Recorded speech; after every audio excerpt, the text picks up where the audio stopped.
a linguist trainer for DPSI Online, and she's committed to introduce new students to the interpreting profession and help them prepare for successful careers. So please, without further ado, could we hand over to Marta and unmute her? Thank you. Hello everyone. I hope you can hear me, and I hope that technology loud and clear. Fantastic, will work. I will share my presentation in a second. Well, apologies for the mix-up, but perhaps it kind of feeds nicely in Mike's presentation, because guess what? I'm a proud registrant of NRPSI and have been for, well, over 10 years now. And I guess in a way I would like today to present to you kind of the path you can follow to join the register if you're not a member yet.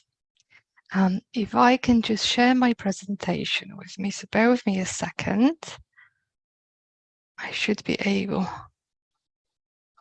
to share my screen. Here we go.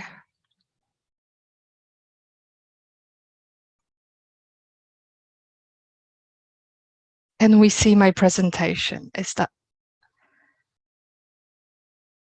just wanting to make sure is that we all seeing the same?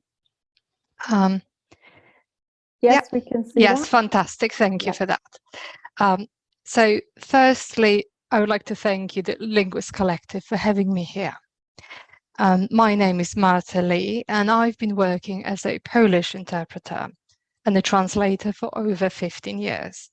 And I've been interpreting almost every day across all the public services available in the UK. I am registered with NRPSI, but I started from level 3 community interpreting and progressed through level 6 DPSI in English law, DPSI in health, diploma in translation, and so on. And I'm also a Sworn Legal Translator certified by the Ministry of Justice in Poland. But today I'm here on behalf of DPSI Online, where I work as a community interpreting and DPSI and DipTrans tutor. As DPSI, we've trained over 1,400 students since 2009. Our training gives you everything you need to progress to become a qualified and professional interpreter, whatever your starting point is.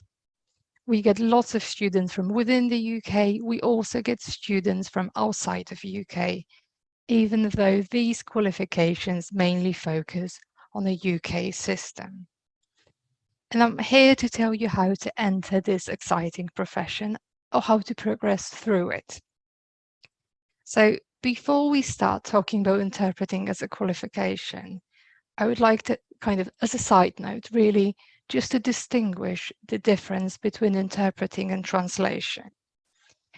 Generally, so especially in the popular culture and the films, these terms will be used interchangeably, but they're different professions which require different skills.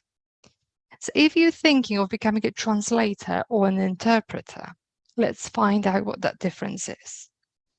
And of course, both interpreters and translators would need to have excellent language skills. And when I talk about excellent language skills, I mean kind of native or near native knowledge of English and the other language you wish to work in. So when we talk about translators, we work with written text, so translating books or leaflets or any other written material. You would usually work from home in your own time. When translating, you would normally work into your mother tongue from English. It's a one-directional process. As a translator, you have access to dictionaries or glossaries, and you do a lot of research around the subject you're working on. So the aim of the translated text would be to sound natural and as native as possible. When we talk about interpreting, we work with spoken words, either by being present during the conversation or remotely via video or telephone. So here the great command of both languages is required, as interpreting, generally speaking, would be bidirectional. So from and into English. We're talking about speed, we're talking about concentration, memory skills. And there's also the ability to take notes. The exchanges are quick, so although the message has to be 100% accurate, the delivery is not always perfect. Interpreters have to be excellent speakers in both languages. And of course, translators can work as interpreters, and many interpreters work as translators. But in order to do it professionally, different qualifications are required. And that's what I hear a lot. I already speak 2 languages. So many students and foreign nationals living in the UK find themselves helping friends and family during various appointments or translating the letters. They may also be used as sort of in-house interpreters or translators at the place of work. But there are additional skills and qualification that you require in order to become a professional. So when speaking about interpreting qualifications in the UK, as I'm saying, knowing 2 languages fluently is not enough. So we're talking about the near native knowledge of both languages, English and the other community language you wish to work in, and the culture. Many people who speak 2 languages would automatically assume they're good interpreters. But what I do tell my students is most of us would have 2 hands, but does it mean we can play a piano? Or can we do it professionally? Can we make a living out of it? Would we be able to perform at a concert? So interpreting the same way, it's a profession. And like any other, requires you to obtain certain skills and qualifications that would confirm that you're capable of doing the job. And should anything go wrong, your qualifications will allow you to obtain, for example, professional indemnity insurance. And it's important because interpreters can be liable. So when we talk about interpreting qualifications in the UK, here are kind of almost in order of difficulty.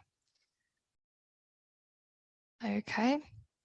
Now, interpreting qualifications, we say we start from level 3, and I know some people or some places offer level 1 or level 2 in community interpreting. I would say these are tasters. They do not qualify you to work as an interpreter. So level 3 in community interpreting would be the minimum you require, or is required of you to work in some of the public services in the UK. And just to give you an idea, when we say level 3, we are talking about an A-level equivalent. And the public services you may be able to interpret in would be the education, the health service, the social care, benefits, housing. You will not be able to interpret in kind of legal settings such as police, courts, immigration, solicitors, etc. So level 3 would be a good starting point, and you would learn about the services. You will build your own glossary, so kind of sector-specific dictionary, which will allow you to interpret competently. You will learn how to prepare yourself for interpreting sessions, and finally, how to interpret. And the interpreting we talk about at level 3 would be consecutive interpreting. So one speaker says a sentence, you interpret, the other speaker responds, you interpret, and so on. As a professional interpreter, you will need to follow a code of conduct, code of ethics, and level 3 would allow you to do that. So even if you've been interpreting for some time without qualifications, it's still a steep learning curve, and there is a difference between doing something and doing it professionally. Now, you may ask, okay, so level 3, and then I mentioned level 6. What about level 4 or 5? There are some level 4 qualifications, but I would say if you want to take it further, level 6 would be your next step. Now, level 6 qualifications, so DPSIs, are standalone qualifications, which means that you have to sit the exam. And once passed, you'll be able to interpret. Although training as such is not required, I would not recommend attempting to take the exam without preparation. When it comes to level 6 qualifications, we're talking about a degree level. And level 6 qualifications for us would be DPSI, so Diploma in Public Service Interpreting in English Law, so covering the legal sector, criminal law, family law, probation, police, courts and tribunals, and so on. So all the aspects of legal work. We have Diploma in Public Service Interpreting in Health, which gives you in-depth knowledge of the health service. That's for health sector interpreters. There is also level 6 diploma in community interpreting now, which is a coursework-based qualification without an exam. You have to remember, if you speak more than one languages, you need to be assessed separately. So just because you can speak one language or interpret in one language, it doesn't mean that you'll be able to interpret in other languages. So I would say if you're thinking of or considering interpreting career, level 3 in community interpreting would be a good starting point. Now, as DPSI Online, what can we offer? We run some free courses. So there's Introduction to Interpreting. Some people might wish to do it just as a taster. Anyone in the world can access that course simply by going to our website. There's also Police Interpreting mini course. So again, if you work or wish to work in a legal setting, that is something you can access. And another one, Vicarious Trauma and Self-Care, as interpreters can be affected by the work they do. In terms of continuous professional development, there is a course, Interpreting for Victims of Crime. And the courses that allow you to get qualified, accredited, or join the register.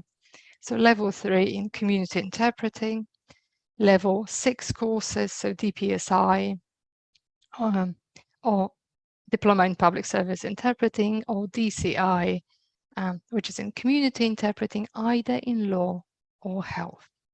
We also offer some translation courses, but I will not discuss them any further here, as I wanted to focus on interpreting. Regardless whether you choose to do the course with us or not, what I would like you to focus on, if you go for level 3 community interpreting course, find a provider that covers all 7 public services rather than 2 or 3 of them, just to make sure you're able to interpret in all these settings on completion.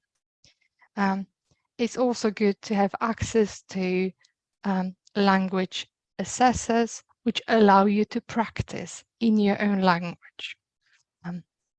The last thing I wanted to say, if there are no questions, we've decided to offer for all the participants of this conference, you can see a discount for one of our courses. So if any of you were considering signing up for a level 3 or level 6 course, DPSI Online is offering £50 off the courses, which will be valid for the next week.